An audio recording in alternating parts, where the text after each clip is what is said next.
Wambekeu lawa fola mati kautolu I fiafikoni ke faya ki hatau a family fausa family ya mo Soanina Tapa'atu I hoa kani pamdolo me to ga tanga malanga va ko no tolu ve sua ki ke veska no fa o pe no lau o yai hono ko nga me ka to ape mo aho ki me ka to ape I la lo langi ko aho ke fanau yai mo aho ki mate ko aho ke to mo aho ke taaki ai ako to ko aho ke tamatei mo aho ke whakamoui ko aho ke holoki hifo mo aho ke langa hake ko aho ke tangi mo aho ke kata ko aho ke tangi lau lau mo aho ke mee.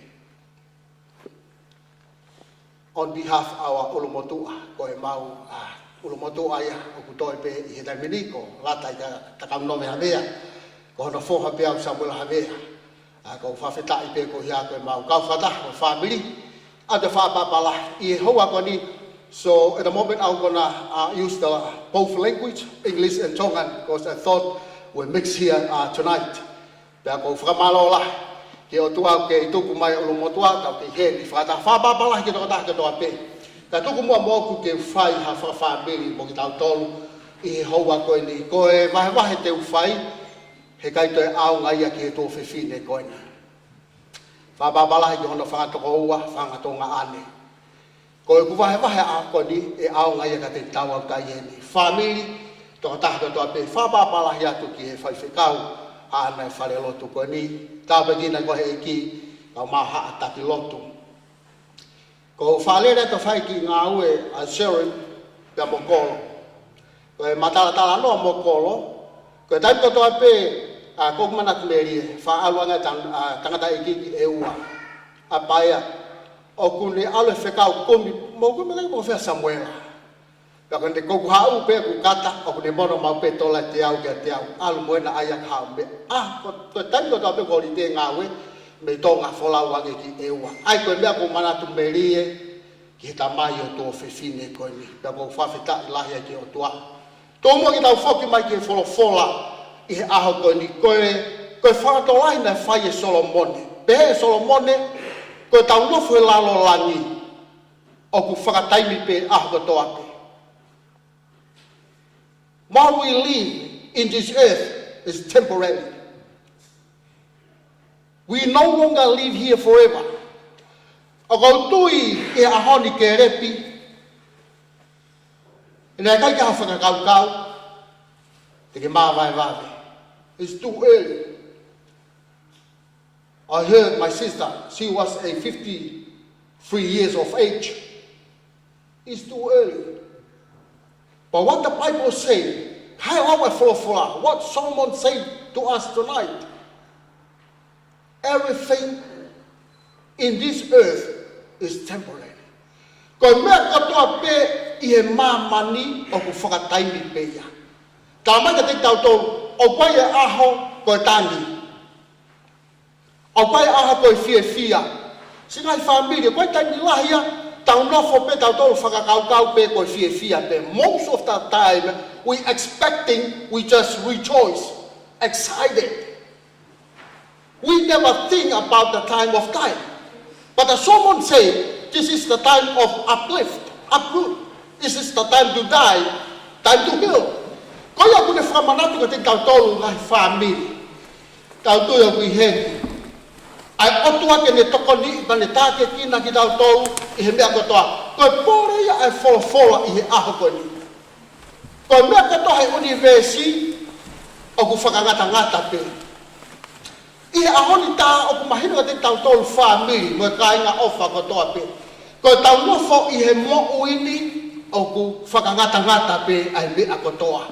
Ko ia ku mahuinga hanga e he tō whiwhine pe ko Soanina o hulu I mai mo ori koni mahuinga apito ke tau mateo teo.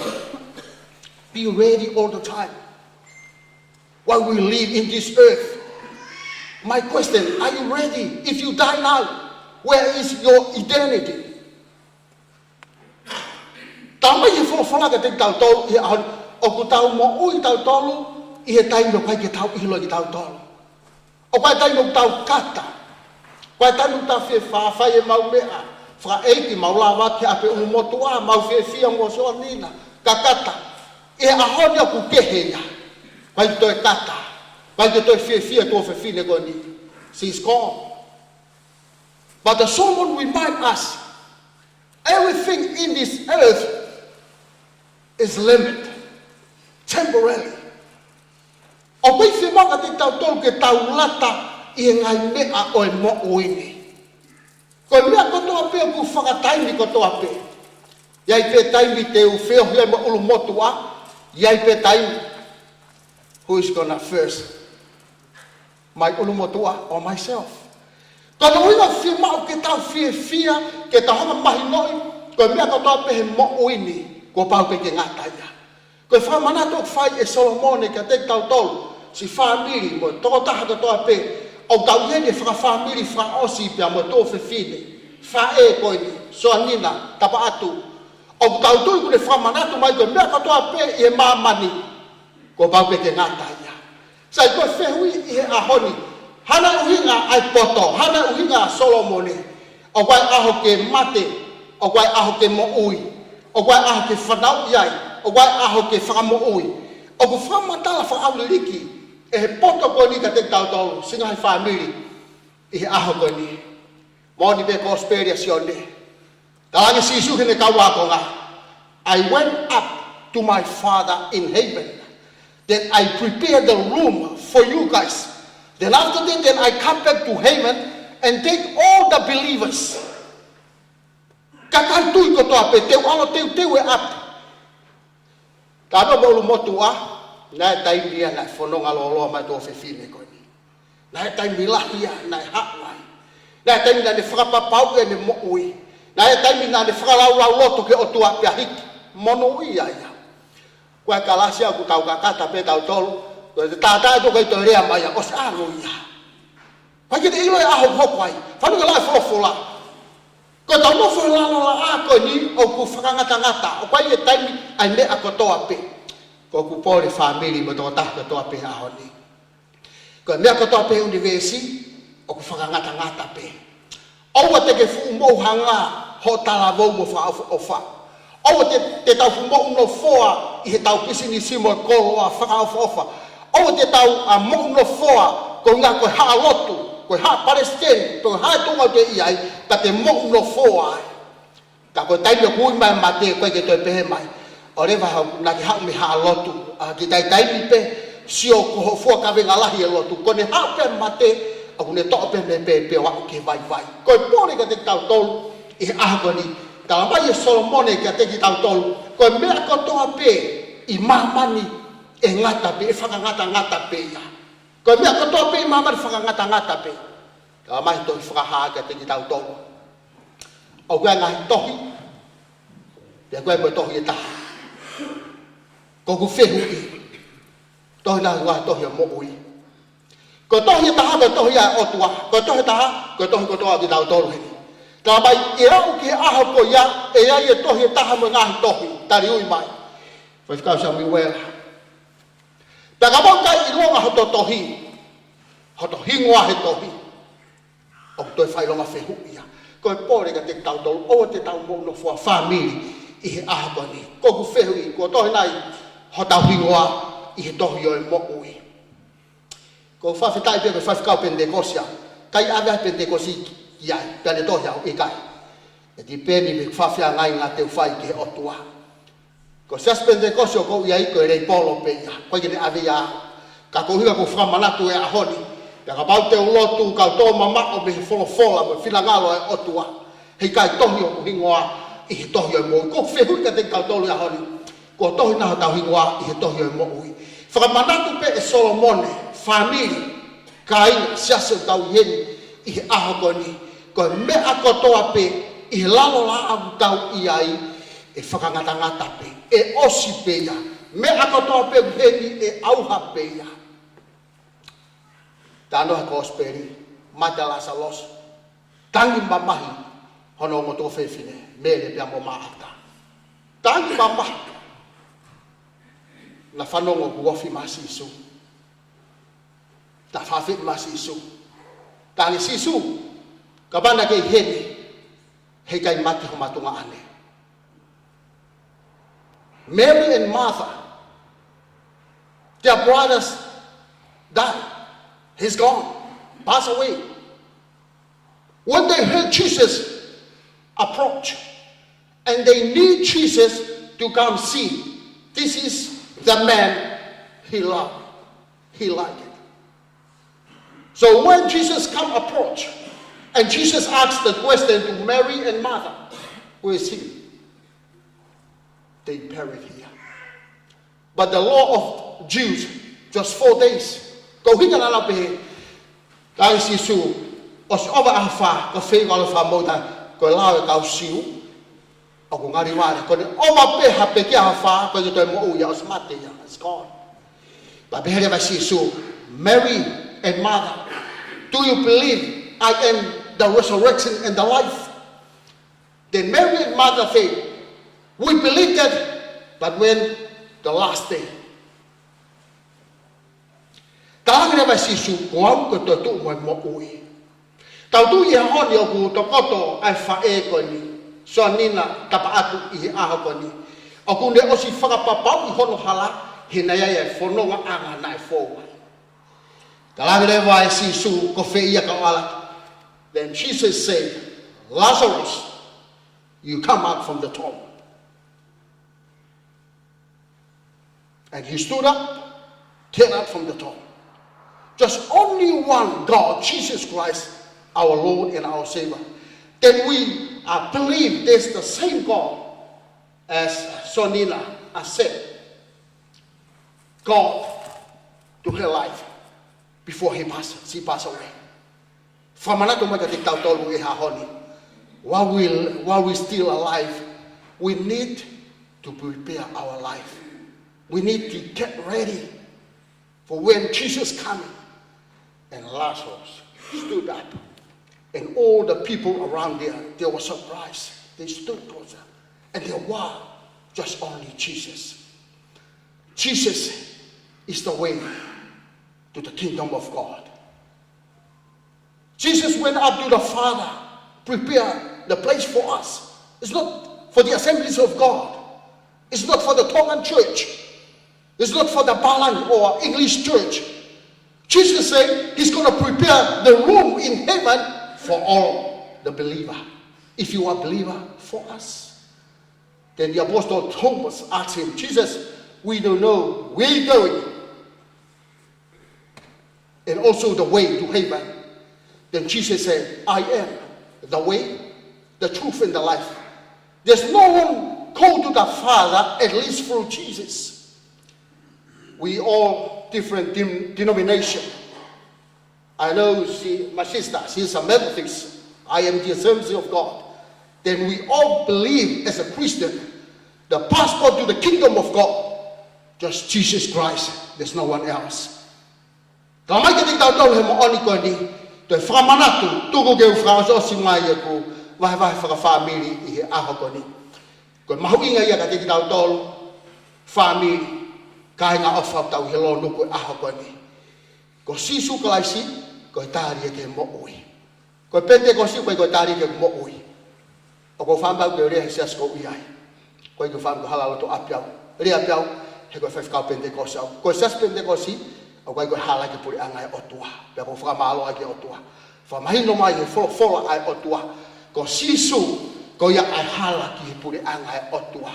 Pia ko Paulo ke tau mo ko falo do lahi sika family ko lo tu ko mo ui no ia mo ui tau. Church is not do your own business. Church is we live worthy through the Bible, through the Word of God. Then we believe Jesus Christ same characteristic as we do in this earth. Ko famanatu ya pe to mo ke ulave fasi I herea fai e Solomone I Fai'aho ko ni. Ko mea kotoa pe I mamani o ku tau I ai o ku whakangata pe ia. I o ku pōre fai e Fai'aho ni. Ka ku ke kata mo fia, mo mari, mo family, ko ta atu. One day, someone must be gone. Pau pe ki ai toko tahai alu. Ko wheu are you ready? O tau mateu teu ki mea koe a kok whalo to lahi ka te tau tolu whamili. Whamalo lahi ke ulmotua mo toinga e whamili i ahakoni tū mua ke tau puke lau a Solomone mo te whalo to lahi ku le whai ka te ki tau tolu mea kotoa pe i he mamani o ku whakangata peia. Ka mahu inga te tau tolu whamili o se taime whi tau aki. Taime ni ke tau mo ui. We live as Christ. Fiema'u ke tau mo ui o whakatatau mo whinangalo ai otua. Koe ke Fiema'u ia ke tau lotu, kai ke whakalotu tau toonga mo ui. Koe lotu mau inga ia, na lave koe ki ai. Ai fola otua. Ke lo koe taimi, whanu ke lave Solomone, o koe ke taimi he mea kotoa pe. Koe taimi o tau hia i mamani, ta hau ke lotu ke whai pehia. Whanu ke la Solomone, o ku taimi mea kotoa, wai pe taimi ko hia i mamani, koe taimi ta hau ke lotu, tau haanga lele, liliu e toonga mo ui. Ka pau nea whainga toonga, a nai fowai, o ku kai hoa mo tau, ko tau o malotu koe liliu ia. Kono uinga pe Solomone, o ku whakataime mea kotoa pe.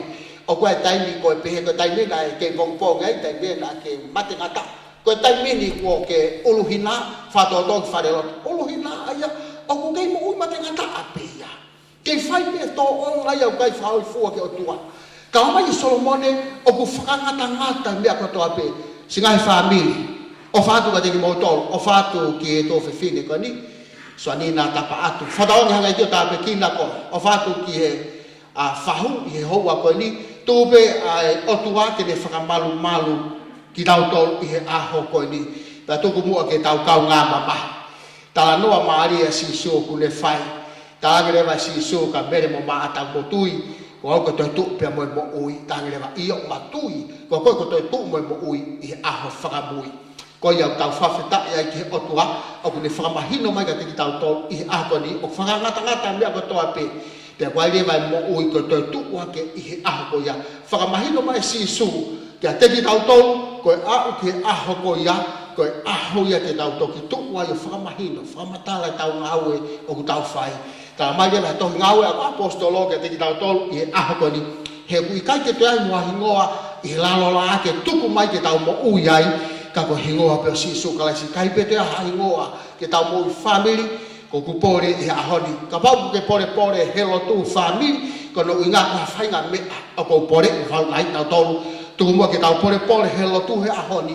Ko eiki ko si su kalaisi ke hangata ke kina ki tau tolu. O whatu ke tō tāko tō pe. I whenga maaria ko ni kore peke kau hiwa, kau te hiwa mai a hiwa, e taha, i hua ko ni hiri peko ia, te ulotu whaosi, e tau whakawhamiri, ke tau whahoko rewa, ke he ulu motua, ke ne whaosi ma ki tau tolu malo.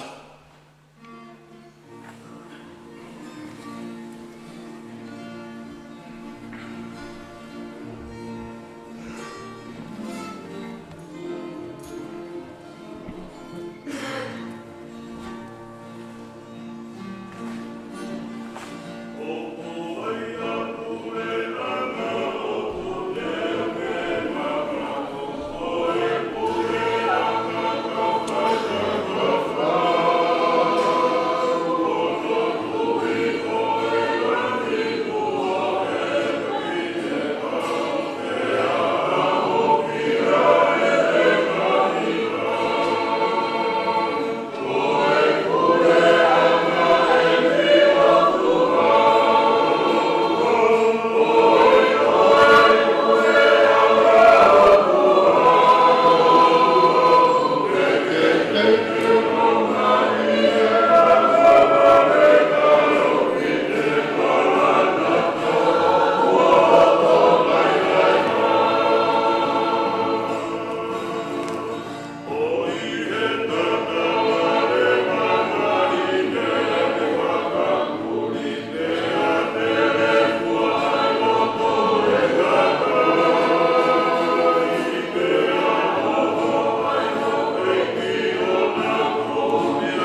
Let us pray. Dear Heavenly Father, thank you for tonight, our farewell with Sister.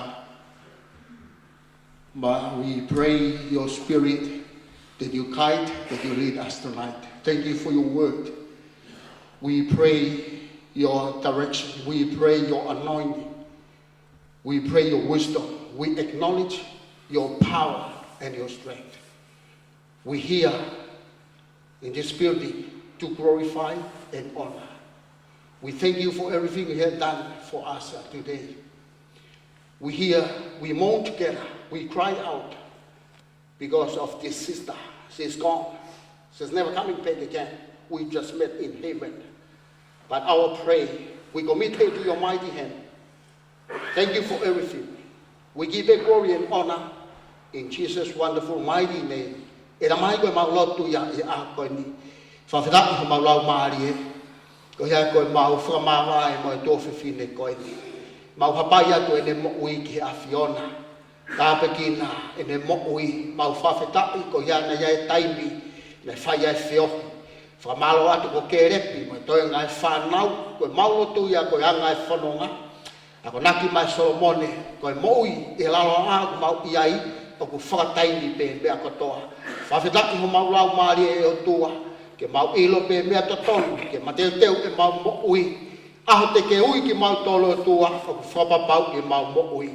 Tāpekina si kau taki lotu kotoa pe mau heni, whahu, ulu motu a.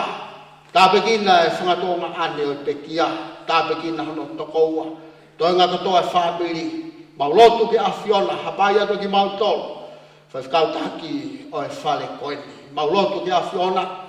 Tuai pe holau maari e ke ne o whaki matolo. Pongpongina, mo e mea wha eiki ke whanonga atu ki hono malu anga. Koe maulo tuia, wha alo alo maari e mea katoa pe.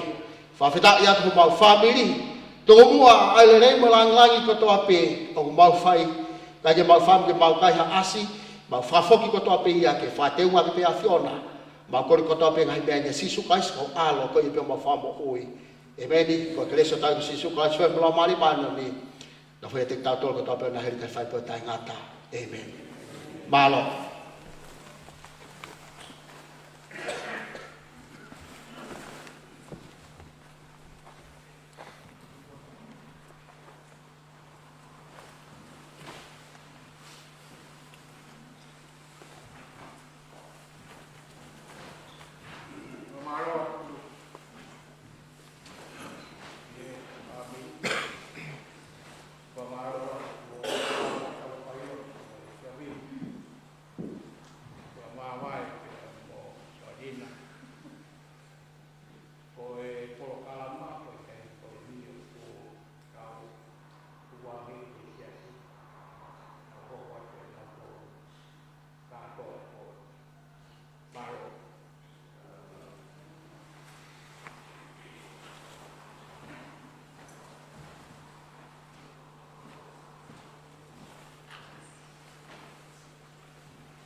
Tu loa peko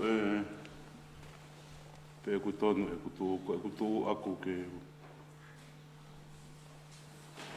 whahoko atu ai apsasi ko ni mana o ngā pe ko e ai kauhiwa hao ke ta whako ni ka ko kore tu pe ke whamini mo kata pe mo a whamapo ke ta whako Mao ko mata pe to me si ka ko ko mo pe ko mu ani ko ni ma fo pe ke mo ta me ki ai pe ha ki fai nga mari a loto ko na ke lama mai e ka ki wa o ka kata fatomia o po ko alpe tai mi mo na ko mata ke na unu mai ko mo pe ko ya nga pe ko tu atu o malopit Koi yang mana tu? Tak ingat lagi. Tak. Tak. Ini dia. Tak macam kuat tak tu.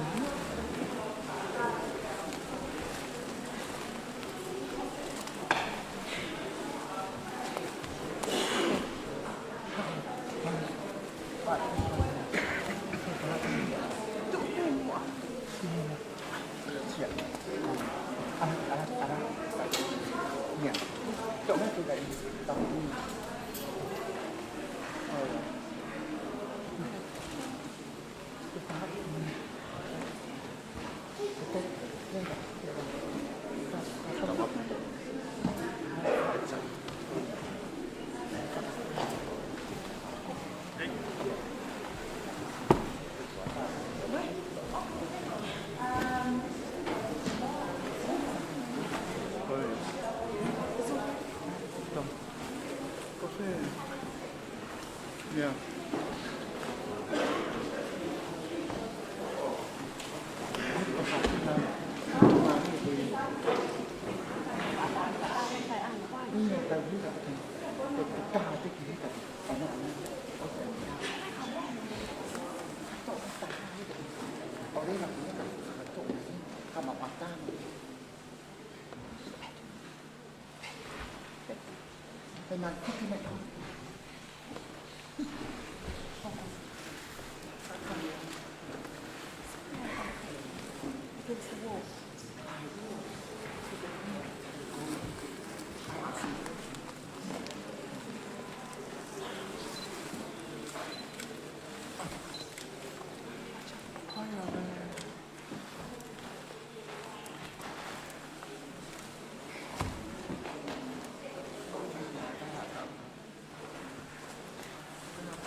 Whetai, o plau maari e, mo ia kotoa pē, o ne ia te au. Tulou, tulou, ka mau. Mau i ki whainga maari e koe ni. Whatapu atu, ho eke siasi. Ka mo ki moutolu, kua e whainasi e manat meri e ki he whewhine koe ni, koe whae koe ni, ka koe ki te hina.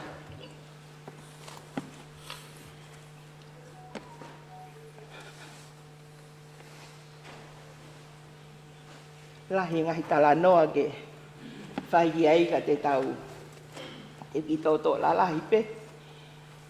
Ko whakakatoa pe wheohi mo eanga e mau moui e mau ki whamiri masiwa koe ni. Koe ofa pe ane mau wheo whofani. Koe ki whikaua si taha koe ni, tahini koe ko Soanina. Anga e mau nofo, mau tupu hake. Whakakatoa pe, koe ki tahine na e ofa. Pea nā mau tupu hake pea hoko mo e mau.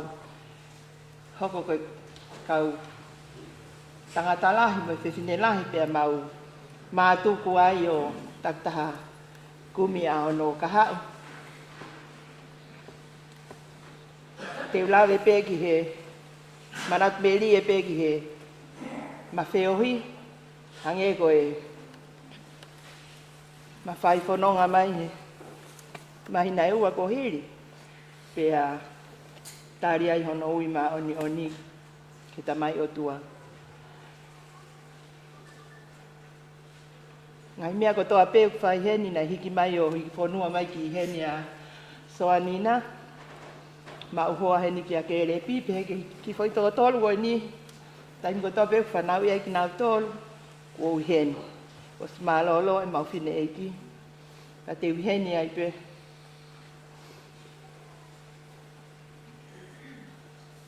Ngai mea ko toa pe o ku whai heni. Te uheni ai pe. Ke hau o pōpōki ki te hina koe ni. Ia koe hanga i tu o mau whamiri, whamore more. Na koe te talai hanga mai. Koe mau whanau. Koe ki uasi si taha en, a Soanina. Kana hange koe, hange ia hataki pe koe ulu ho mau ki whamiri. O whai tutu uni, o whie pūre. Koe taimi ko toa pe ki nofo i heni, whai tutu uni anki au. Pako whakakatangi ai. O ko blahi au ka ke si i koe. Kala mai ia. Kia nganga noa whoko mau i mea a eua. Ka ko au en o ko hanga pailate i atmo. Aho o nofo i tonga. Ko i nofo mau kege ia ha mea koko i tonga i New Zealand. Taha mai koe na ko tiki tēnā te ke heka mai. Ko upe atu. Ko mea ke urak whakapaa mai o ki ai hoku maari mō whamiri. Ta whok peo whakatau e tiki tē tala mai ke uha. Ko mea ahai. Ko ki ai mea au whai heni. Pea koe whamore more whamiri. Ko mau tolu ko iai e taimi oku. Whalani langi iai. Aho mau whamiri. Aki mau tolu. Whanau koe nuku mau iai. Whinau mo paea mau ngā mātua. Ko mau teke kātoanga koe ape koe pēftei pe koe putu. E ui mai. Anheri na hau koe ke alu koe. Tau pepe koe tuki mua ia e kātoanga koe ia. Tako os whakaukau pe ni na ia. Ai kakai e awe ki ai e mea koe e mau. Ai ko loa koe keke koe sila mo mea te. Uhi ngā ka koe hanga i mawheohi. Neo tuku peau ke whai teri. Ko winga ko mahino i ko lahi taha e nea sosefo o kei whai tutuni pe ki ai a Soanina. Ia ko ia ai ko winga e whanau e whamiri kai ke toi whakaloloa. Ko e kitahine ko e ni ko wheo whani pe mo o wheo whaake e anga e mau no fo. Nai whai teri ha pe anina. Te malau i pe mo mika. Ki tahine fie pure. Ka te mawhai pe ene tutuni ko whaiang e ki tonga. Ka ko ia ai whamiri whatahataha ki tau tore Soanina. Pea ko ianga e ma si mahina e ua koe ni mo e konga ne uha uai ko hinga koe whakautua me Fiema'u. Mau Tala noa manat meri e pea wai fia e. Teu i moe. Pea moe e anga e whai whanonga moe toko ua koe ni he. Teu whalau maari e koe ki he. Aho pe heni koe nuk tau heni ai. A koe ia i nina. Mau ha o whalahi kia te koe. Mau kaunga pōpou atu pē. He tau whai whanonga mai. He whakoutua ne ke mau. Whakoutua whai ngata. Wā mo kerepi. Moi whanau. Koe aho pe whai ngata i ai. Mau matamamahi kotoa. Koe aho pe kok fia ai. Mau kai tala noa fia. Mau te pire. Taku o. Pure ta mai he vani. Maha ko ke. Lele i koe mo tāu. Ke whoki ki he api tau teu kātoa ki ai. O whātuha. Mau ha o whalai kia te koe. Tia ke whanonga Fiema'u e. Koe o tua mo ui. O tau hiki ai. Tō kai mānang. Tia ke i ofange pē. E lahiange pē de o whā. Mo le tahu hiki hoki i whānau. Mo hui se pāniti. E whai whatongia. Whakawhae. Te ki whai katinau tolo. Te ua ho wholau. Ka mau ofalahi ata te koe. Ka kia uke kolo e. Tala ofa. Hufia mai ki mau tōn. Mālo. Oh.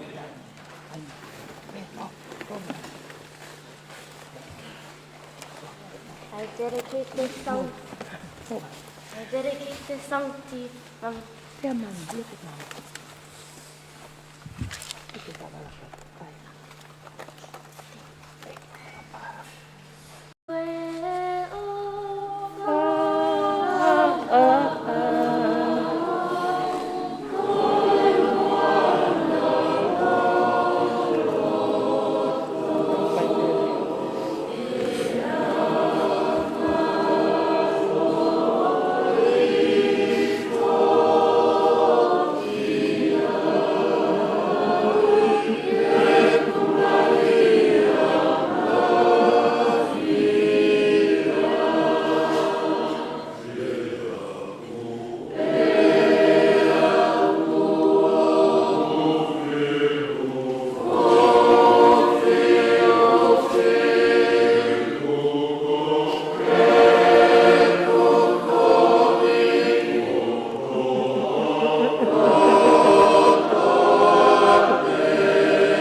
situ.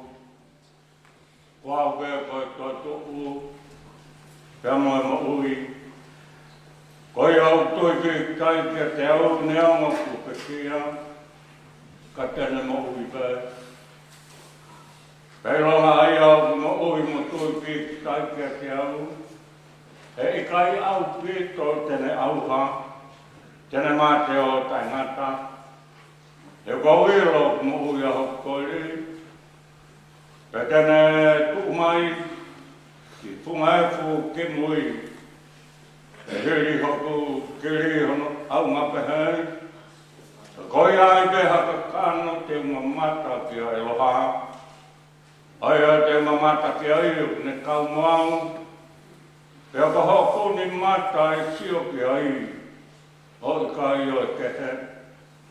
Nā kai te tauha, mo ki tau tolu hama mo i mea ki mamani. Kai hui whake kai te tauranga, he aru mo ki tau tolu hama mo i mea. Ko si hoa nā ne whake, ko si hoa ko ne Tapa'atu. Kai malo i ai kai, ai hua whao si hoa. Amen. First hymn, as we celebrate the life of Ilaisaane, Anita, Soanina, Tapa'atu, is printed in item number 3 of the program. Kurag himi, Fiema'u matolu o himi. E gai te umasiwa au, pe tuku hausia, e ko eiki a miu, ko hok tau ia.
Jesus said, I am the way, the truth, and the life.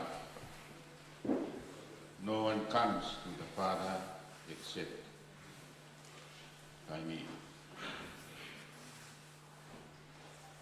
Dua maf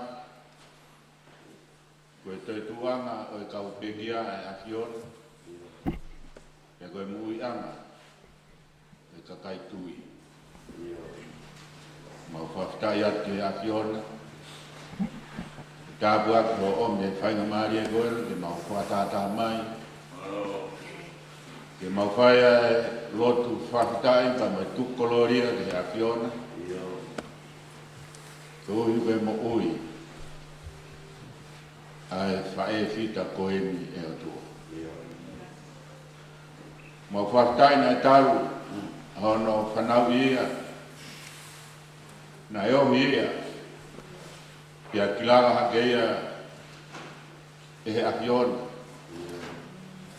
Whafo mai he kau pāte, whafo mai he kau tāpo o. Whafo mai i e kau tauhi e o tō.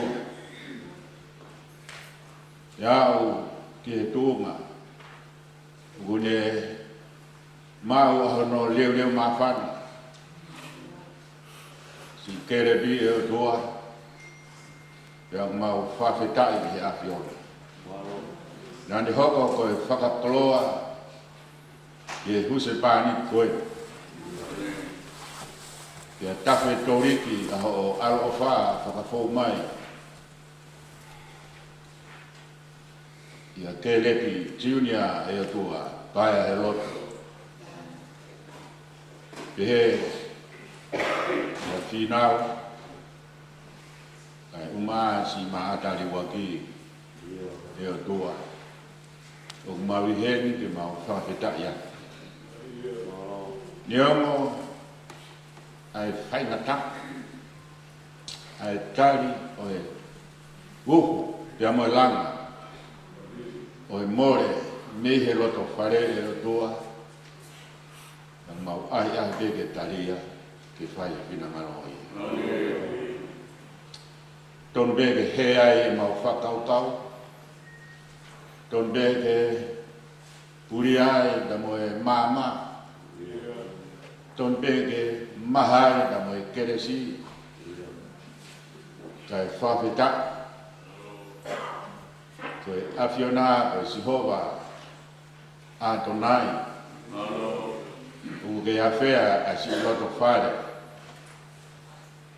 o ke repi o Ilaisaane, Anita, Soanina, Havea,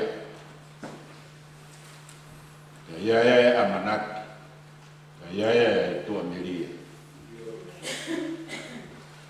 Liongo, ngego e rea tonga ai aulia, ka ku kisu atu pe, ko igo e ofa mai ai awhiona. O mau whawhitai atu ki he awhiona, ko igo e whakaiwia, whakaramari e o whiwhita pia mo hou eiki. Toa ko hangai toke lau, ai ai toa sopo tau whahau. Pia pehe sākias, pia mai whare o whaamata. Wahai dina lau, ma monu e toa, i he whakakoloa ko ke whai ma ai whaikau, koe tauhi o e potmo we. Koe anani hoko, koe tamai whakalau marie, i roto whare ma si whamiri kone o tua. Tala e he whorofola, o whakakoloa ai aho o e pekia, o hulu ane ia i he aho hoto whanau i. E mau whakamooni ki ai e o tua i he ahon. E koe daini na whanau mai ai, a si whae koe ni, mahalo koe o ma mātu ape, kia mopu nau tolu e kau ngāue. Whakamu ui lelei, kuta mauri, na nau whihanga ki hono whanau. Ka tarunga koe afiona na ke iai e o tua. Pe hoko e aho koe ni. Aho niongo e mawaitani. Wok. O kulauta ai family ka me ngai kaina lotu ka me ngahi mahi ni e o tua. Koe tara amaia. O e koloa fufu. Na nofo. I he mo ui ai kaunangan. I hono tareni. Ia pehe. I hono ngahi whatongia e o tua. Wange koe ui nai whai. I whakatupo e universe koe ni.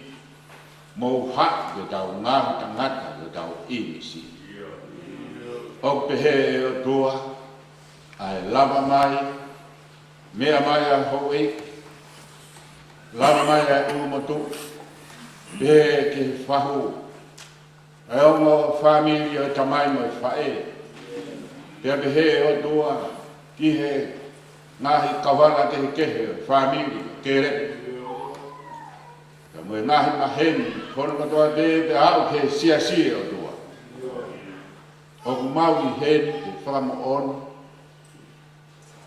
Koe toa taha koe ni, koe taha ia o ki mau tō. A pulawa te mau rea ke he koe uhi, koe afiona. He koe afiona na ke hoko. Koe mama ki he ni harafono ngā. Na ke omi, koe mawhana. I he taau o momoko. Na ke omi e o tua. Ai mā kona i he tūkunga o e whiekaia. E nā ki omi ai koloa. I he lolo tō ngai ai o tua. O e whanonga ia o e masiwa. Te mo e tūku hausi. Whakaitai me kai paia ai whanonga. Kou hi koe a whiona. O tua maf mau lotu. Mo whakaftai at. Mo te whakaftai at. Nā kai ngata pe e ni hoko. Ko e uai fit. Kana ni hoko ko e whae fit. Lawai o tua pore ai huse pani di. Ia lawa ki pore ni rau ko e tamai ia. E koe uhi. Kono kaunga whanonga koe ni. Nana fuakawa ki he afiona. Pea na e fuakawa ka mai afiona pea mo kinau. E toki vete a hona hala whanonga e tua. Vete ve he mati. Ka guai ni me lau e fukoloa. Toki a mai de a honi pe whai e vete a me. Uiai e koloa e loto whare e o tua. Koe ki whoha e ua. Pea mo ki opetini e tahi. Ia kai ngata ai. Ka koe whare o eo mo whamiri o kereti. Pea mo e whamiri. O Ilaisaane Anita. Soanina e tua. O kunau aukau mai i e aho koe ni. Io. Ringa e mau he ni. Ko hi koe ofa ai a whiona. Ko hinga e mau he ni na whakatahe a whiona, ke mau hoko, ko e kupu mo ui. Ke ngā tae o tua, e mau hoko ko e kupu mo ui, ka e lawa, a whakahoko kāina i a whiona, mau whakatitani a tua. Mau lot mo tautapa ki he a whiona, ko i koe ngahi whatongia i eo wau, top tapuni e o tua. E hoa mai a whiona. Hala mai pia ke mānawa mai. O whaki e o tua pia ke whakakresi. Pia ke tokoni. I ho tamaia eik. Waka mai ai e whorofola ai a whiona. Whakawheta ia. Tukoloria ke a whiona kou hiko e mo ui. Ai kaunanga koe ni. Tokoni ka tek mau tō, te teo ho mau loto, ho mau lau maari e o tua. ke mautari o mau koloa. Koloa e fōu mai malanga. Koloa fōu mai ngahi konga tohi o kulau. E bege ngahi koloa fōu mai e hiwa. E bege io ka lafi o tua pa me ngahi o maunga ke. Mau kore pa more more ke a fiona. Pa more more ki mau tolo e tua. Mau siake ngahi mea kotoa pena e tutone ke mau whai. Ka kua mau whai e ngahi mea kotoa. Nai kai tutone ke mau whai. Ai a fungi e mau mo ui. E ngahi anga hala lilo me ngahi hoi o toi. Ma vete atu ia ki he a fiona. Ma kore ai tata mau ngonga e a fiona. Tuku ke tapu ia e o toa e mau ngahi o toa. Ke pupulu ane mau ngahi anga hala me mau ngahi ia. O mātunga i whilau lau tātou tahana e whai o aro. O hoko ia ne pekia ka mahu uia. Ia ni toi tuku. Ia ni omia e amanaki ma tua merie ia te mātou. Mātou lolo te kaki atu e o tua e fiafini na mohono o wau. E tau Fai'aho pe ia ke taki mua e o tua. Ka mau tari o mau koloa i o ho o manawa mai. Ke te mātou kai uma asi whare. O lotu mo tūlolo whake te mau moui ke a fiona. O lotu mo korene whaka alo sisu Christ ako mau moui amen.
o Ilaisaane Tapa'atu.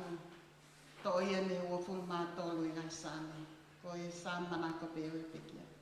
Sa me ua tolu. Ko hoku tau hia sihonga e kai te masina. Kune whakatokoto au he ngahi toa whalau mo komuka.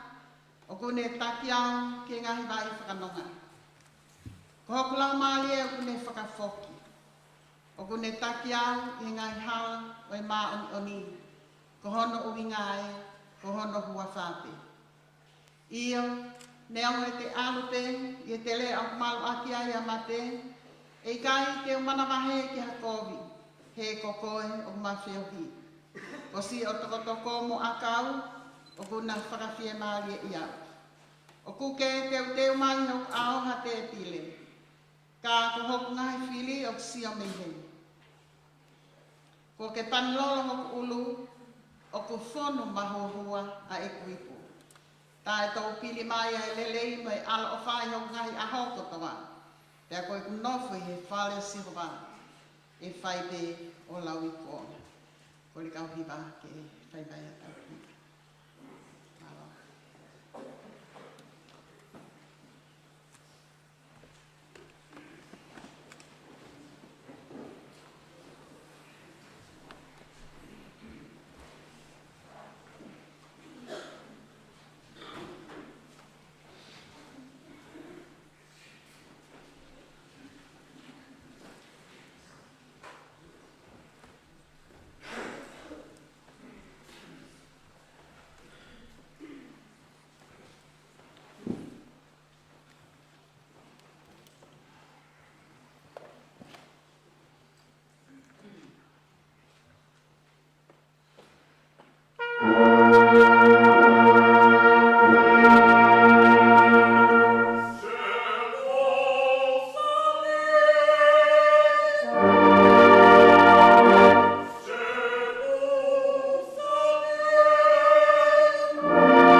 ni mai nei whai wha ma ngā whaka. Ko no ni mai kau hiwa o teu ki whamanatu e ua i senturi. Toko te au tukura. Koe ke nau osi mai. Ia whakamau atu. Kau e se pani ki he hiwa. Whanau atu pe ua i whia Ilaisaane. Ke tēnoa mai hono se pani. Malo hewa. Ia malo no whai. Tewe kātoa ngāo kau ki ai. Ka koe ua i whia nā pe. Kia i whakarisi kia ni totoa pe i tō ngā. Kau kātoa. Ke teo i whakamanatu. O i senturi. Hofak. Ua Ilaisaane.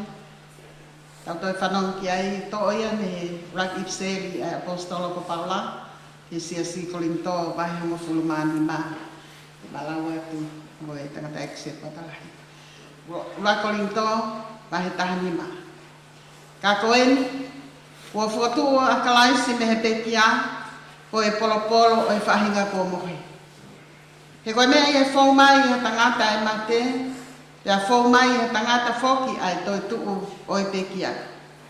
Io, hange tof pe o mate ko toa pe i a ātam. Pe he whoki e whramo ui hake ko toa pe i a kalaisi. Ka e taktaha i hono wāhenga. Ko e polo ko kalaisi. Hoko ai akinau tolu o kalaisi. O ka whai e ne hā ele mai. Toki hoko e ngata anga, o ka tukuangi e ia e pule anga ke otua. Io ke he tamai, o ka kone whakaka anga ai pule kotoa pe, mo e tuunga kotoa pe, mo e mālohi. He ko pāu ke me hau, kai aua ke ne tuku ai whili kotoa pe, ki hono lalo vae. Tā ko whakaka anga mo e whili whakamui, a mate. He ulau na ne tuku ke i he lalawae o na ai mea kotoa pe. Ka e ai nai hataha tene pehe, koe hā aianga o i whukotuu o e pekia. Koe hā aianga o i sino tene hao mo ki nau tolu. Ai siana ta e lotu. Nā mo mea ke tō e koe, o ki kai whakamoui hake ia, o ka pau, o ki kai mate. Pea koe mea ke tō, talai hai o ke toa i sino i mea, tene hoko ki ai, ko hamo mo i tenga pe. Haui te nai pe akau ke. Ka oku atu ki ai he otuaha sino, o whakatatau ke ne tutu uni. Pea ke he whaahinga tenga taktaha hono sino ona. Talai hai o wanga taha e kakano ko toa pe, kai ke. O taha e kakano e tangata, kai taha ke he kakano o e manu. Pea taha ke he kakano o i manpuna. Pea taha ke he kakano o ika. O ke ai whaki ai whaahinga sino whakalangi. Mai whaahinga sino whakai māmani. Ka ku taha e teunga o i whaahinga whakalangi. Pea taha ke he ai teunga o i whaahinga whakai māmani. O ku taha e teunga o i laa. Pea ku taha e teunga o i māhina. Pea taha ke he ai teunga o i ngahi whetu ia. O ku whai kehe ai te unga e whitu ko e, mo e whitu ko e.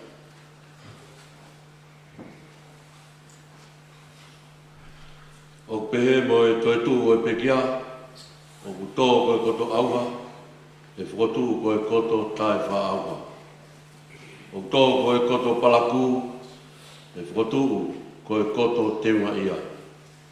O tō ko e koto vai, e whotu ko e koto māloi. O ku tō ko e sino whakakakano, e whotu ko e sino whakalau mārie. Ka pāu kui ai ha sino whakakakano, tā kui ai mo ha sino whakalau mārie. O hange whako e mea ko tohi, na e hoko aula tangata a atama ko e kakano mo ui, na e hoko a atama ki mui ko e lau mārie whakamo ui. Ka tala e hai o ku fufua hoko e whakalau mārie, kai kehe ko e whakakakano, pea toki hoko ai whakalau mārie. Ko e uruak tangata ko e tupu whakai māmani, ko ha mea e whupe, ko noua o e tangata ko e tupu whakalangu, na ilonga pea e anga o e mea e funa, ea mau ia e whahinga mea e funa. Pea ilonga pea anga e tupu whakalangina, e Ia mau ia he whahinga tupu whakalangi. E hage e ko tau mau ai I misi o mea e fu. Me he whoki. Te tau mau ai I misi o e tupu whakalangi. Ia koe ni pe mea po tala atu ka inga. I kai lava e kakano mo toto. Ke hokosi noa pea e pureanga o tua. Maaha hokosi e auha. Ata e wha auha. E kau talatu ha misteri. E kai te tau mohe kotoa pe. Ka te tau liu kotoa pe. Ia foi mo beniti. Ia foi kemo pe. I heifi whakamui o e talupite. Io, heifi a e talupite. Ia e whakotu ai pe kia. O ta e wha auha. Pea ko ki tau toru e liu. E kua pau ke ai e mea auhani. Ai ta e wha auha. Pea ke ai e mea mateni. Ai ta e wha mate. E kai rewa ha mea auhani. Ai ta e wha auha. Mo ai e mea mateni. Ai ta e wha mate. Pea e toki hokosia e wholofora. Ko ia na e tohi. Ua whongi a mate. O ririu ko I kuna. E mate ko Fai'aho I kunana. E mate ko Fai'aho ko kuna. Ko e huhu ai mate ko e angahara. Ia ko e marohinga o e angahara ko e lao. Ka e whakawhetai ki o tua. E ne tuku mai ke tau I kuna. I o tau eiko si Isu Karaisi. Ko ia si o kai ngā whaanga. Ke mō tūma. Tai ngaue. O mō tūpure kina mau ai pē. I e ngaue ai eiki. I o mō iloni. Ko e mea ki e eiki. Ko o mō whakaosia. O kui kai koe lau whānau ia. Amen.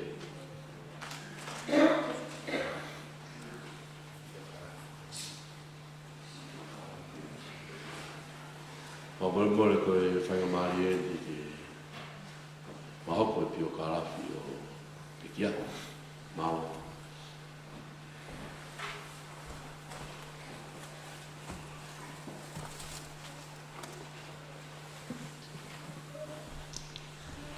Kole ke hufanga e whakatapu, whakatautoa o whaki me potutopu tapuni. Kaya tā mo oku ke whakahoko atu, ai pio kalafi o e pekia.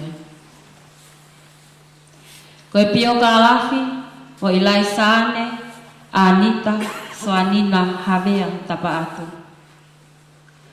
Nai whaele I ai pekia, Ilaisaane, Anita, Soanina, Havea, Tapa'atu. E heongo mātua, ko se misi paea he lotu Havea o ohonua ewa, molo whanga hapai. Pea mo Katalina Fiema'u alapasita tofu o tutaha o whalaleu wawau. I a whalaite o no homofulu o siulai tahahiwa fitutolu.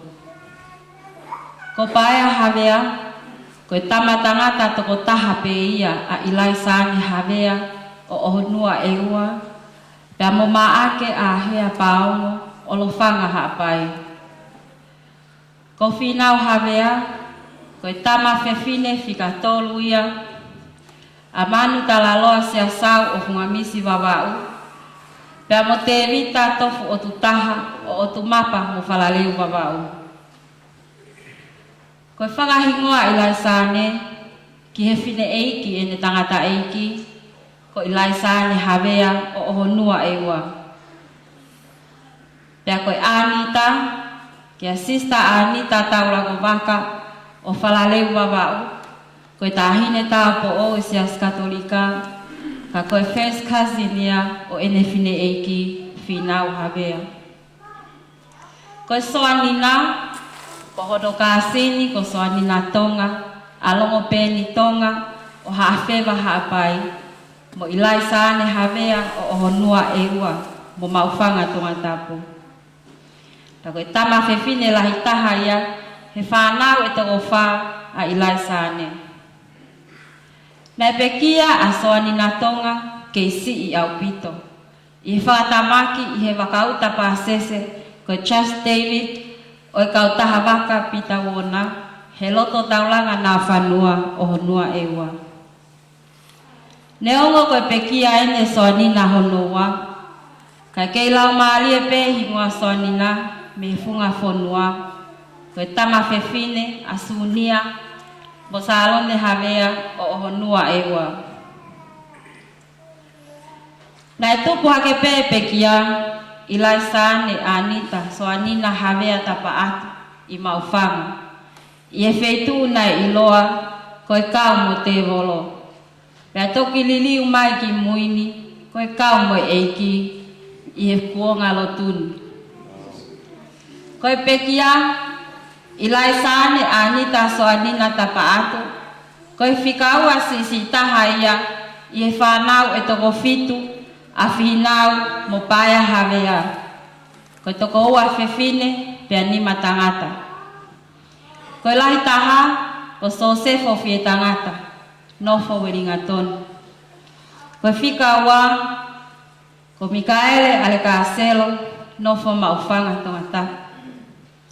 Koe whika tolu ko te vita kolositi nofo o kalani. Koe whika whaa ko Maria Angelina tuitawake nofo kolomotua mo maufanga. Koe whika nima ko Christopher nofo ngele ia tongata. Koe whika o Noeni o tau whakataha mai ai he ahoni ko Ilaisaane Anita Soanina Havea Tapa'atu. Pea koe si taha ko soane ke somi nofo Christchurch. Nai mauhoa a Ilaisaane Anita Soanina Havea Tapa'atu kia kelepi Tapa'atu o e hala tukutonga maufanga o whanau I a ki whanau e toko tolu. Ko kelepi Junior ia taha tolu I St. Peter's College. Ko whikaua ko whinau Grace ia taha. Pea ko si taha ko maata liwaki ia fitu o kuna whakatou wakolo ua pe I St. Mary's College. Nai ako lau tohi puleanga ai pekia I he GPS a whasipo ia fi. Pea huai pe ki he ako anga St. Mary's High School up for all college. Nai kamata ngā ue whapuleanga I he whale mahaki vai o la. I he ao tahiwa o siulai, tahiwe hiwa tolu. I he lakanga koe tokoni ngā ue whakakemi kalasiwa pe koe la Poetry Assistant Grade 2. I Februari e wafe, na hiki atuai o ngā ue whakataimi I he whale mahaki ni ui, I he funga whanua. A ia nesi lau kau aki he koe whanua ia I tamai, pea mohono family e wafoki. Na au foki ki he lakanga koe scientist whakawhaito o maolunga, pe koe senior medical scientist. Na e whiunga mo e tau e taha tolu e ne ngā ue. I Novema wafe mawha, na hiki whanua mai pea Ilaisaane, o kamata ngā ue I he Middlemore Hospital, pea hiki meai ki he Auckland Hospital, o hoko ai pe koe microbiologist, o au mai ai pe ki ene malolo mai ko ene puke. I he mahina maasi pe o e tauni, wafe wauno, na e whakahoko ai hanga he sivi whawhaitoo, ai sino e pekia, Ilaisaane Anita Soanina Havea Tapa'atu. Koe ola o sivi kotoa na e whakahoko, na e hoko koe fuuogo whakaloloma, no e whakamamahi mo oni, ko ne mao e whakautua koe mahaki kansa. Na e uesia kotoa ngahi kupo e mo ui he family, ka inga we mahi ni kotoa. Te he aho uluaki o sune, wafe wauno, ni tali kakata he pekia Ilaisaane Anita Soanina Havea Tapa'atu. Ahono ui ko au maa mo maa oni ki ho tau eiki. Folawa toka tahine Ilaisaane Anita Soanina Havea Tapa'atu. Ie malu mo Fiema'u e ho tau eiki huhui ko se Jesu Kristo. Ke tau whawhetai pe ki hono wafa mauni. toa whaata.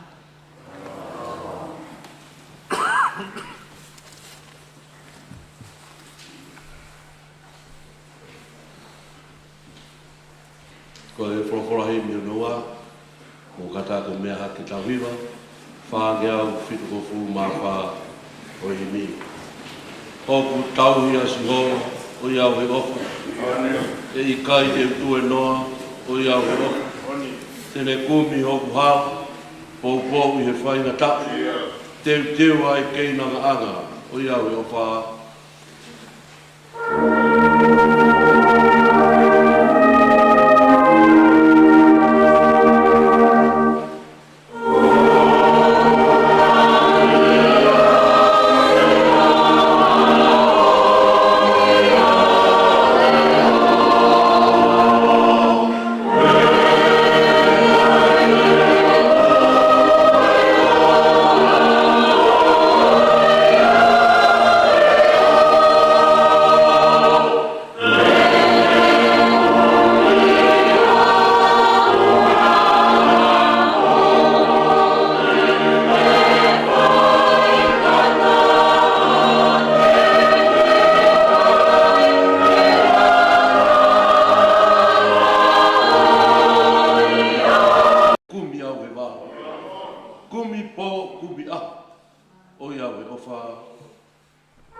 Amen.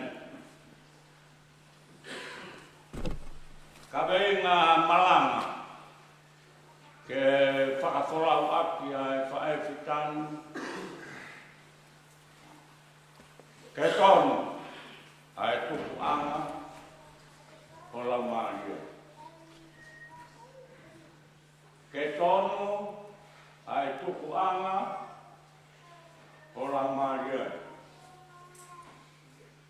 Koe ne vesi, koe whakawhara tāme koe nei lau, koe ne tāme ia nei o mai. Ke whaiaki o no whakaheke heka. Kia koe konga e vesi tolu, koe ne vesi manako ia ne whaiaki.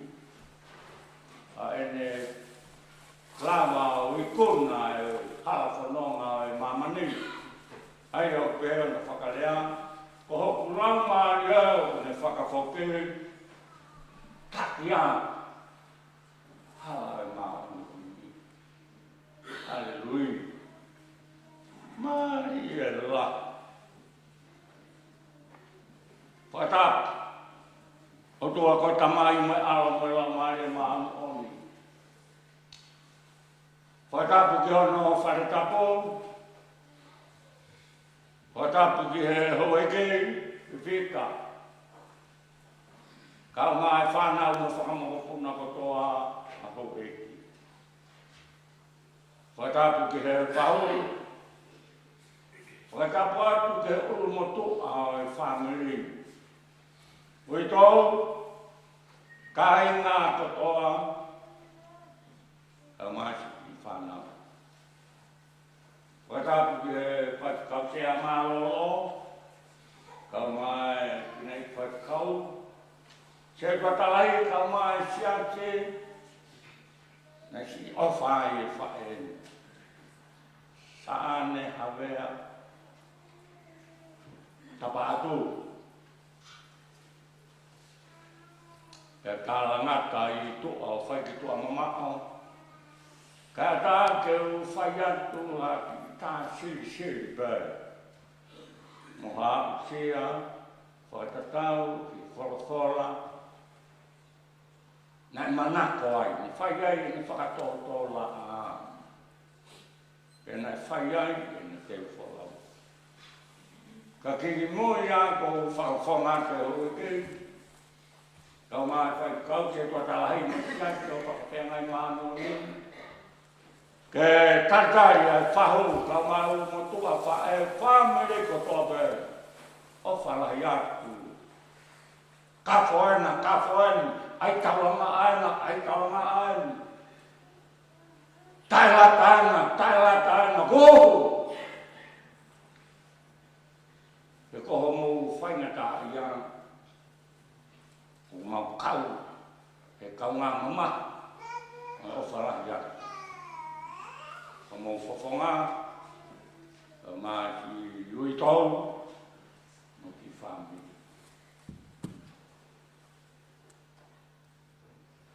Ko whiwhiri ko e taua ni matolu bēni o Ilaisaane.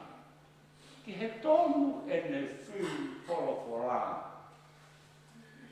Pēria si hoa, ko hono tau he ia. He hanga si hoa taki ia te potu.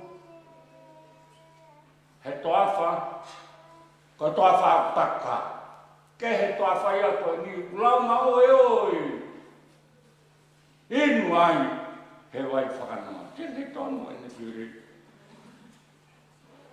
Ia koe tonu e ne whiri ne tāma lewa heni.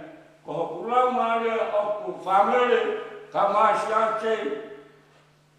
Whakawhoki ki hoa. Aho e ni whakawhoki. Taki au, he hala, he ngā ono ni. Ko tau ngahi hala koe longoa.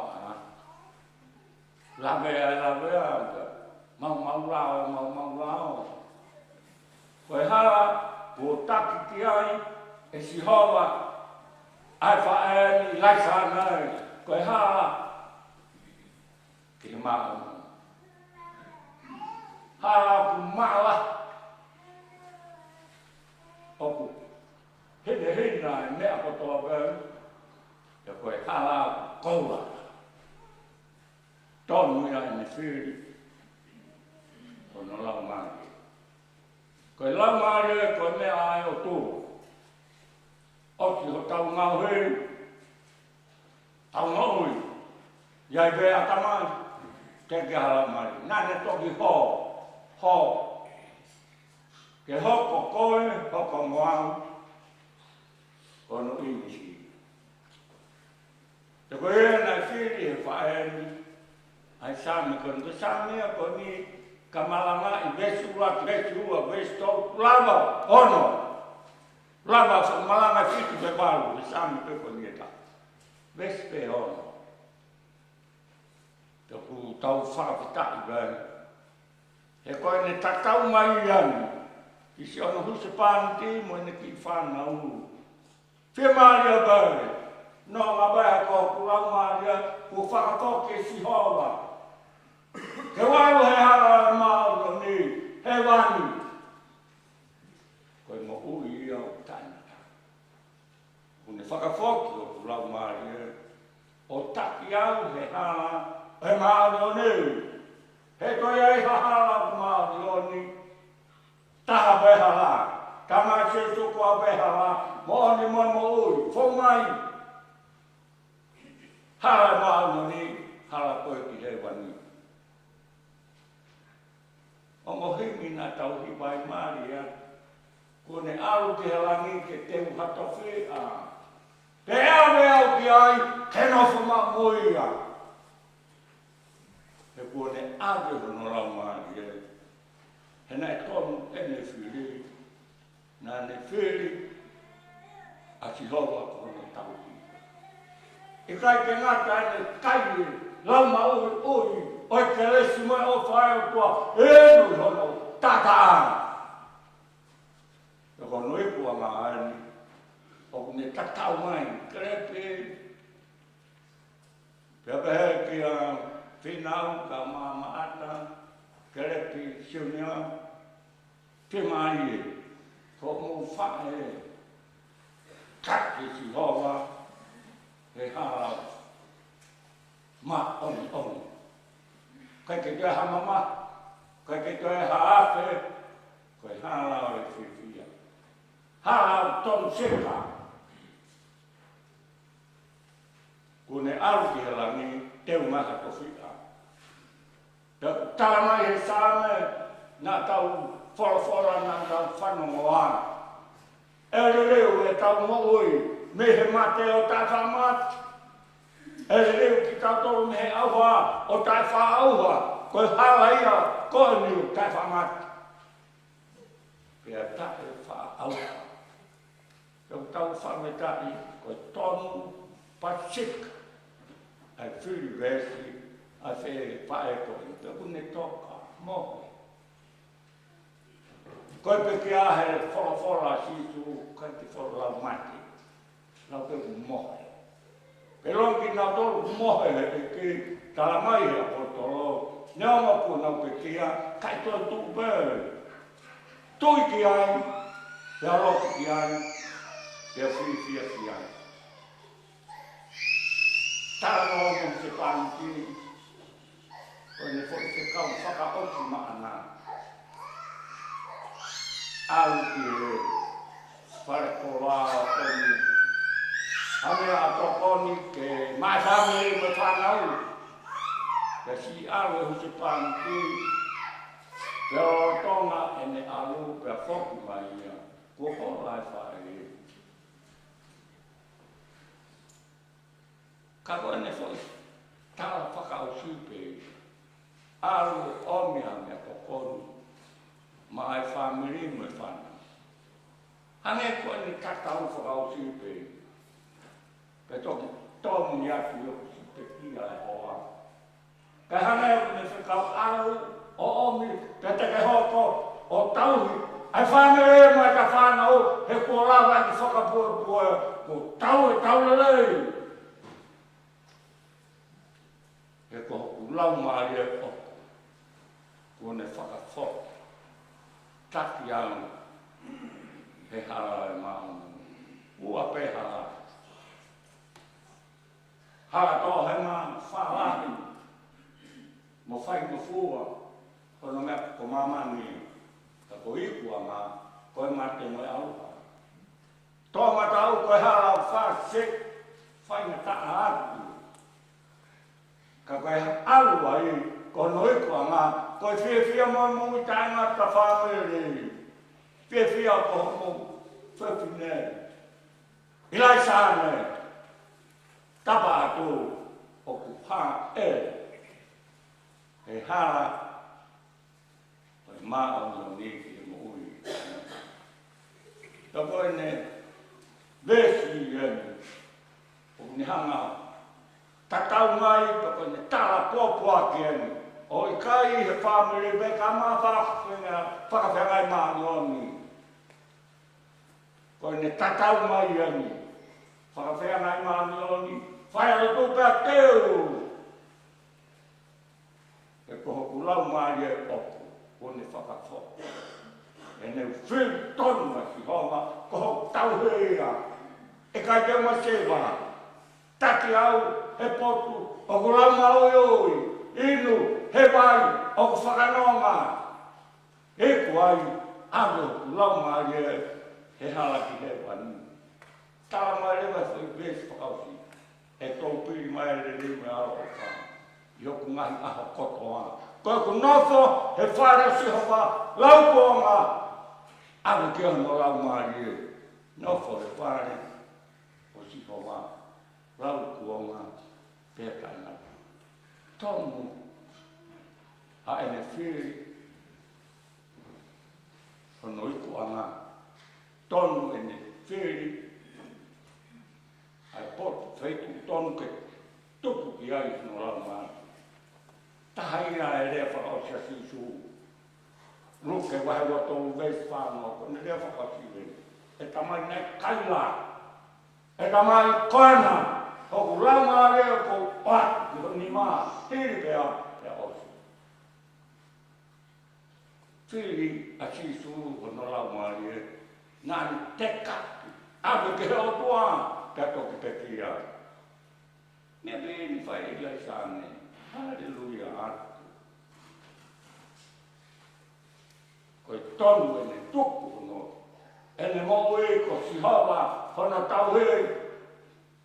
Ko si hawa e whai hono whawhanga. Ko si hawa e whai hono whakainou. Pea e kuai whakawhoki e si hawa hono raumari e. Hala maa o ni. Te kia le. Lama ene tau e lei, kerepi, o whalahi atu ki o whonga masini. Kau maa ai whoha, kerepi siri, e pere kia whinau ka maasi mata. Whae family, pu ulu e family, o whantu.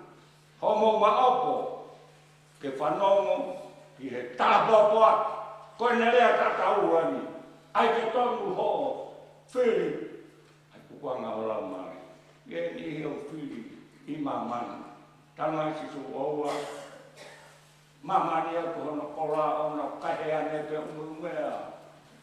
Kola i tāne teu. Kahe ane pe kai ke umumea. Pe kai to ela kaiha ansi. E ku leo. E kau angelo tapu.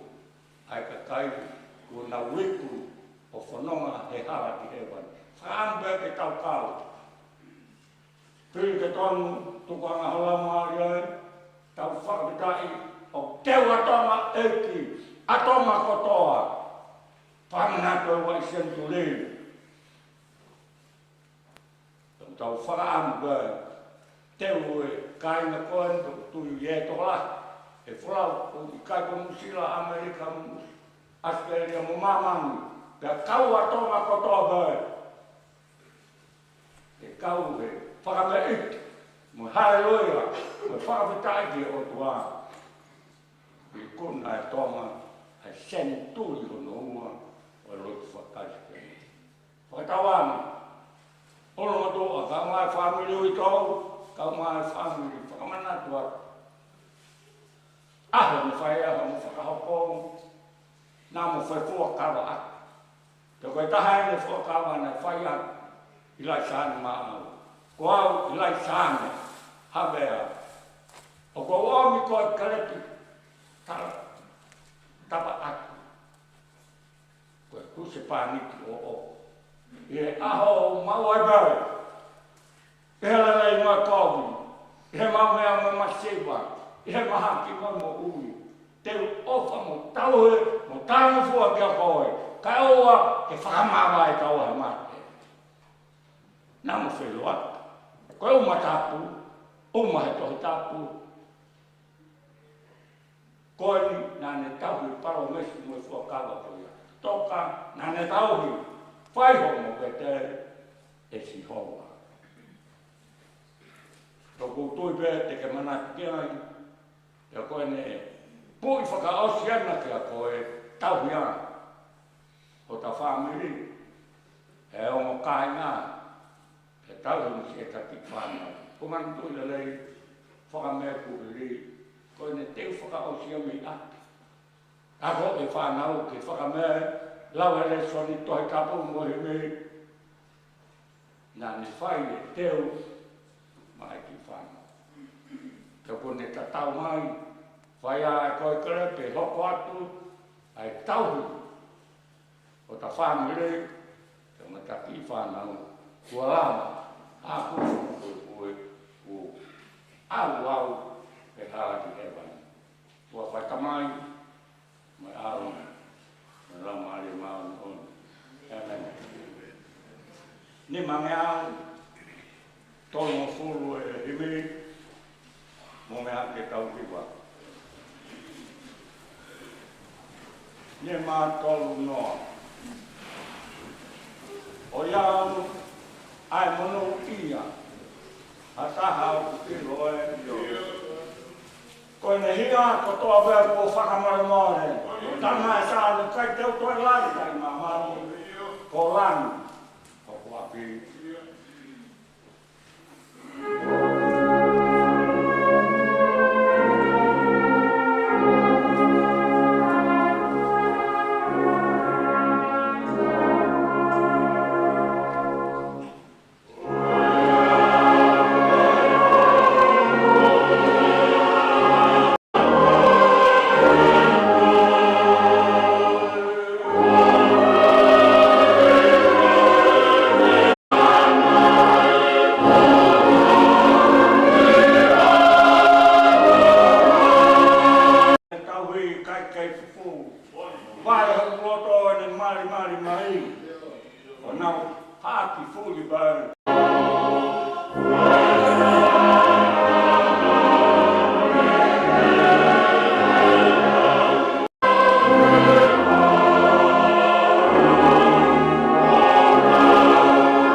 tulu wat.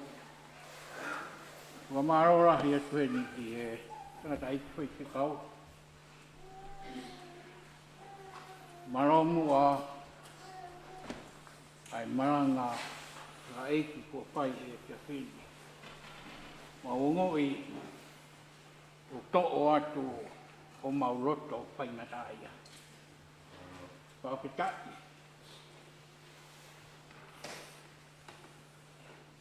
Ai tāra kua whai i e hoa koe ni. Ma ungo i fia fia. Ma hino ka teki mau tōru. Family. Ai tuunga ai nofo i māmani. O wharahi atu, au vito, pito whakikau. O whaatu ke se tuatā. O whaatu hoke he siasi. O whaatu ke kau hiwa, kau mai kau i whi. O whaatu ki he kāinga ofa kotoa pē, mo tau whakatahataha mai. Whai whakamaa mai, whakaosi. Ia mo Soanina, i e hoa koe ni. Wa tau tūtū ni, ko e Soanina kua osi tuku atu ia ki he siasi. Whai pē ai lotu heni a hengi hengi. Whakaongongo ai pē tau tōru ki he siasi. Ai taimi, e whai atu ai hono whakaha ere. Lawa ai ni a ai maranga. O e mea whakai. O parahi atu, ka ki moto. O mu kātaki pē. O iai ai ki teu ai ui tau mo i whamiri. A ke rawa atu. E pē kau tangata i tua o kui he aisi. Tō atu aisi a ki mire mira o opononga. O whanahi atu ka ki moto. Lewa whakaha tua whai.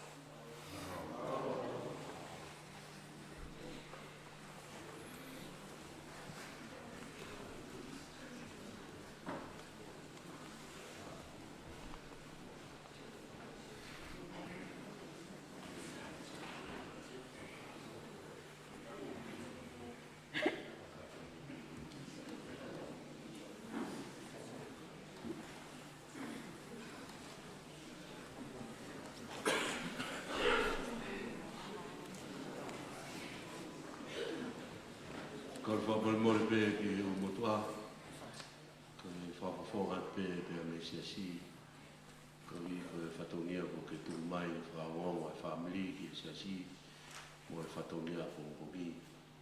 Ka heng i te urawa mai pē taimi o no, o whaiha ki whamiri, pongpong whaos, pē mo e pekia, ka o mai whamiri,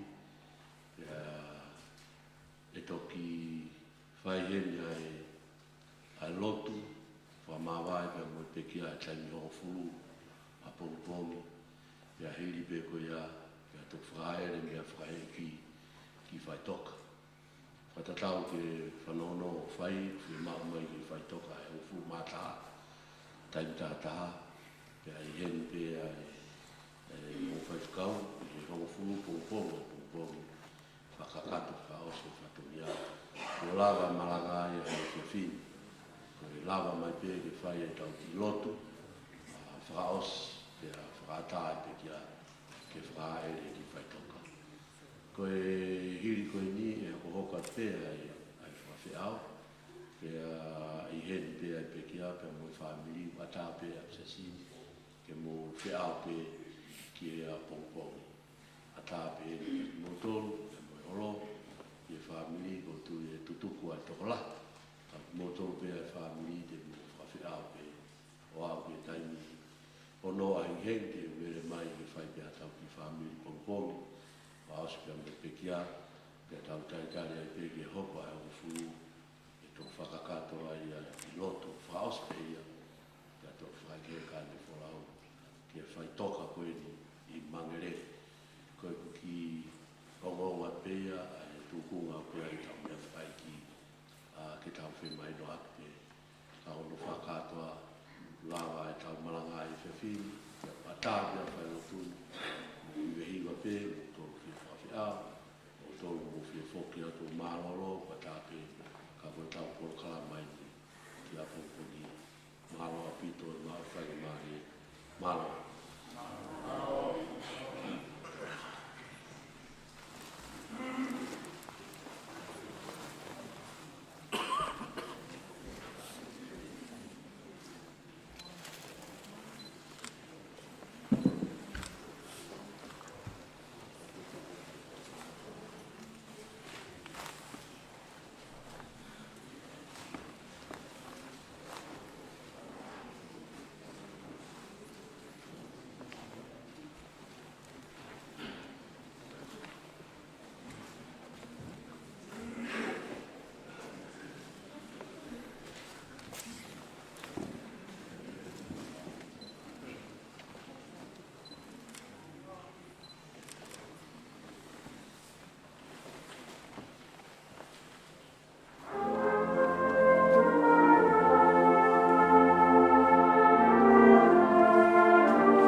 Kau tulawat.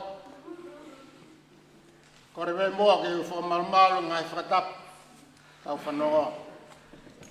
Ata mo.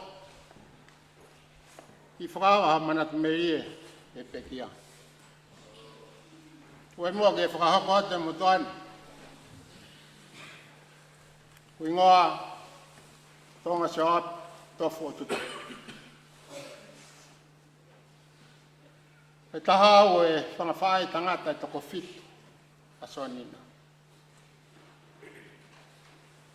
O more atu e toko nimu. Whika ono pen o whika fitu to. Motuani. Whika fitu ko whakamoi tahai. Si whae tangata.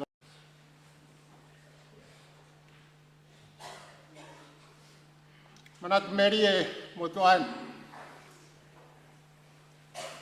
Wike ono o mariwatu. O tonga e whaifononga Soanina e whangatau iai. Nei pore makehe nau whai.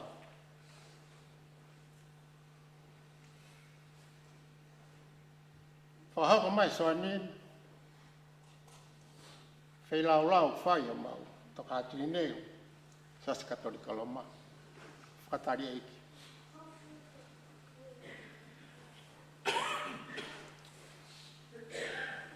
Pea neu whakahoko ki ai kou tari. Ne koe.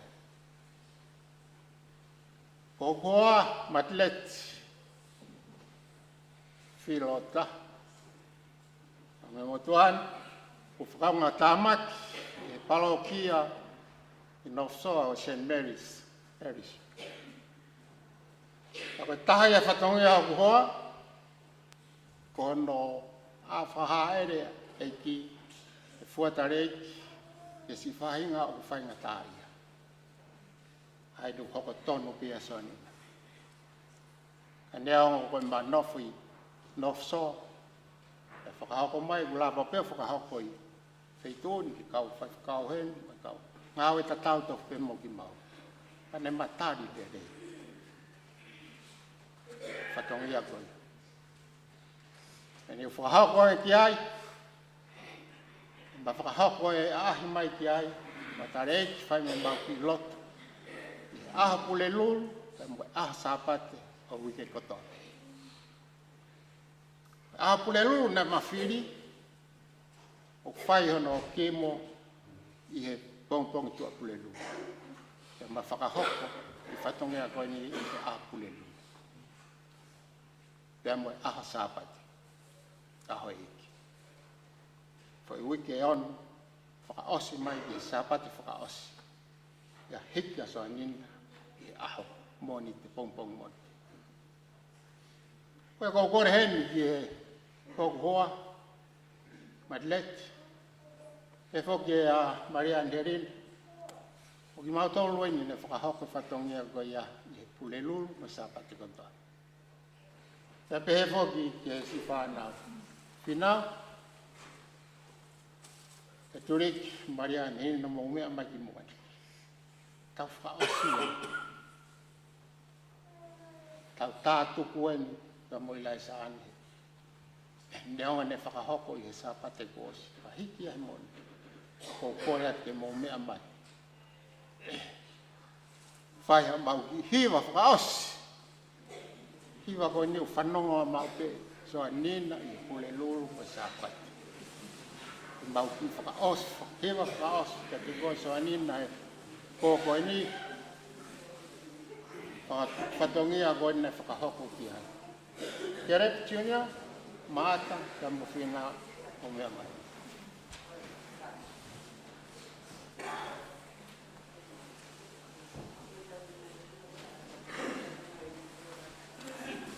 Kia rep la, tātak.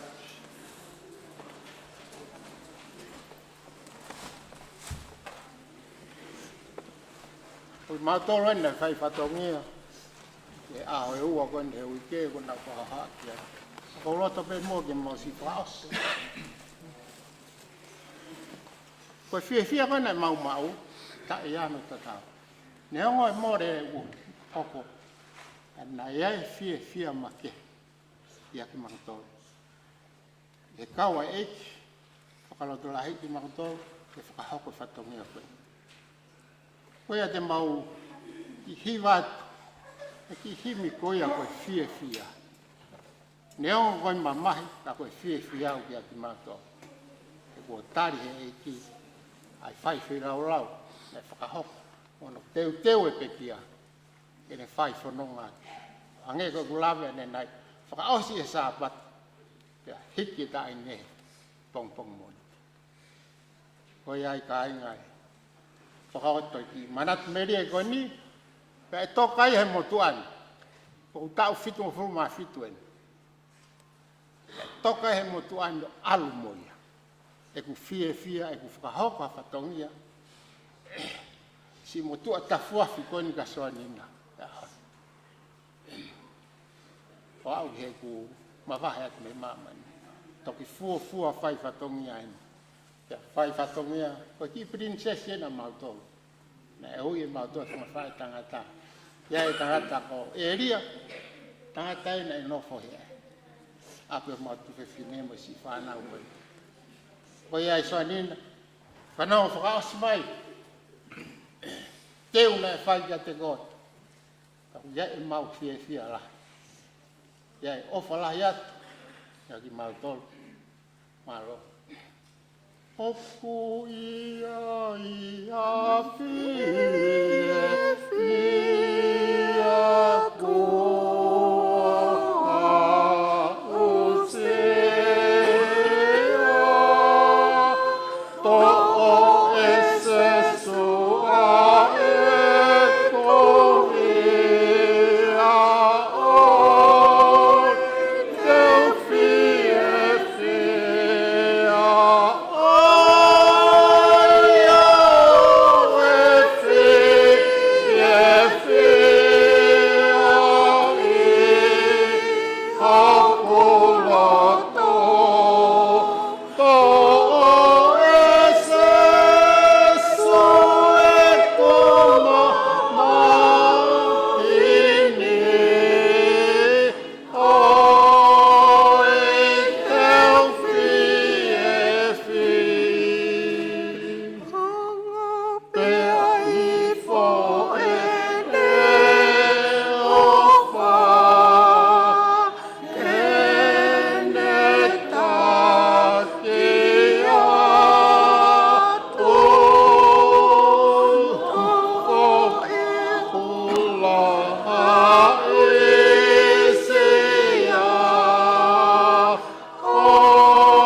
Malo pitu, whapapatu. Malo.